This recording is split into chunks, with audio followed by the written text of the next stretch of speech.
why you play 60 minutes. That's why you play 4 quarters. And you know, when you go up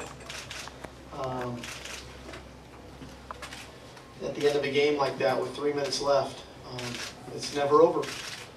And you learn the hard way in games like this. I feel bad for our kids. I thought they fought hard. We competed really well, played with amazing effort, but we didn't get it done in the end. And you know, we got a great group of guys. We got tremendous leaders. 2 of them are here with me, and we will bounce back. We'll fight back, and we'll come out and play a hard-fought game next Saturday night. Why was Cody Kessler punting the ball tonight?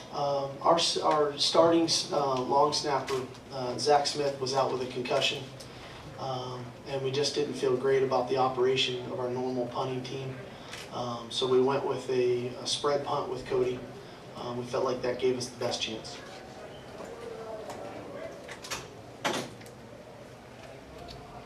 Steve, part of the reason, obviously, you're in this situation was that the long touchdown pass when you guys were up by more than a score. What happened on that defensive break? It looked like the quarterback kind of flushed to his right, and there was somewhat of a curl route, I think, that turned into an out route. I'm not exactly sure. It was on the far sideline.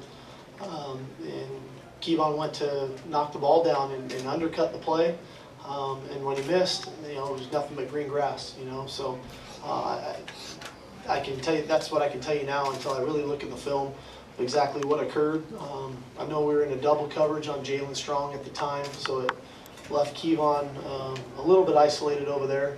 But hopefully we can learn from it and stay on top. And sometimes it's okay to let him catch it and make the tackle and live to fight another down.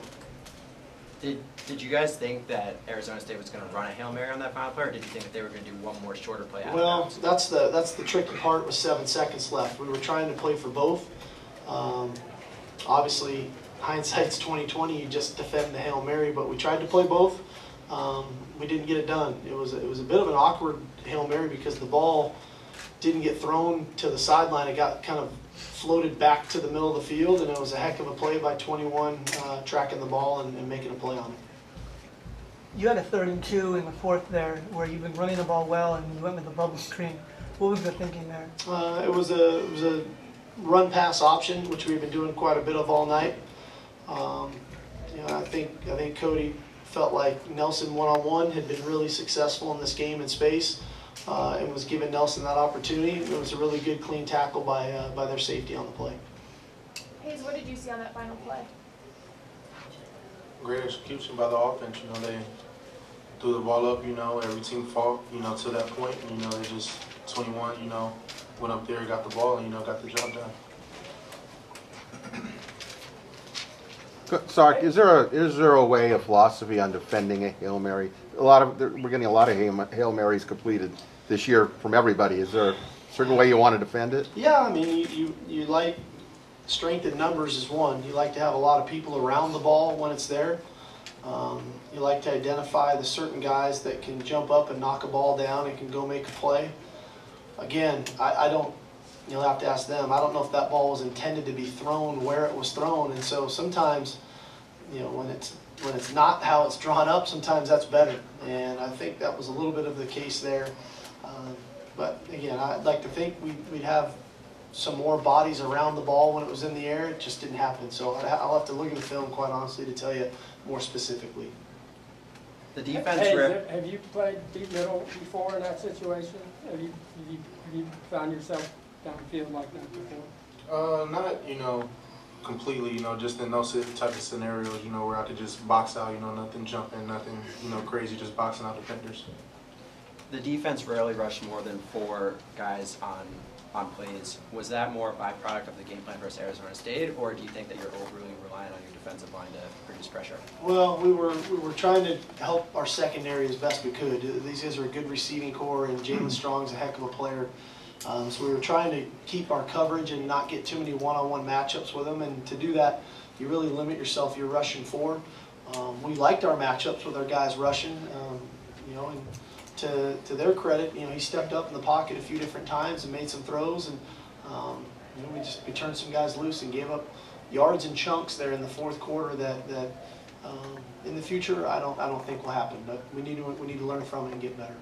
Would you approach it in the future? Would you approach the situation the same way and not rush people, or would you think about blitzing more? Well, every game's different. You know, every game you go in with a game plan and you try to do what's best for your team to give your whole team a chance to be successful. And you know, there's going to be plays for me again, as after every game. There's 5 to 10 calls that I'm going to question myself and say I could do this different or that different. There's parts of the game plan in all 3 phases we'd like to. You look at, well, maybe next time we'll try this or try that, but that's all part of the evolution of a team and a scheme and a system as you work your way through the season. You talked last week a lot about practicing the Hail Marys. Is it just kind of luck in some ways? What happens at that? I mean, I hate saying it's luck, you know, but it is, you know. I mean, since the first grade, you play 3 flies up when you're a kid, you know, and you try to go jump up and catch it. And if you do, you get to go throw it. And it's how many years later, and I've seen 2 now in 1 year that I've never seen one before. I've never been part of one before. So, you know, I don't know if you practice it and you try to execute it and you try to have the right people in place on both sides of the ball. And believe me, we practiced it this week again. And, you know, I'm sure Arizona State did too, and they made the play. It seemed like it took the offense a little while to get a rhythm. There's some drops early. Yeah. What happened? Well, physical errors are physical errors. You know, I don't. You know, if a guy drops a pass, that's. I don't know necessarily if he's not focused or anything like that. It's a physical error. Sometimes that's going to happen. You know, I felt like we had some chances offensively to create some big plays. We missed on some. We were able to start to create some. I was proud of Buck. We challenged him all week about being able to make people miss in the open field. He obviously improved upon that, did a great job of it tonight. So there were areas of our game and our team that we got better tonight. And there's areas, obviously, for improvement that we need to get better at, you know, into next week. Let's do one more. Where does this loss leave you guys? It leaves us with 1 loss in conference play. It leaves us stinging with a sick feeling in our gut. And it leaves us with a chance to show who we are and to show our mettle and to show our resolve, to show our resiliency. And we got a tough ball game next Saturday night at 7:30 in Tucson against Arizona. And we need to get ourselves mentally, physically, and emotionally ready to play. And I'm very confident that we will be. Thanks, fellas. Thank you.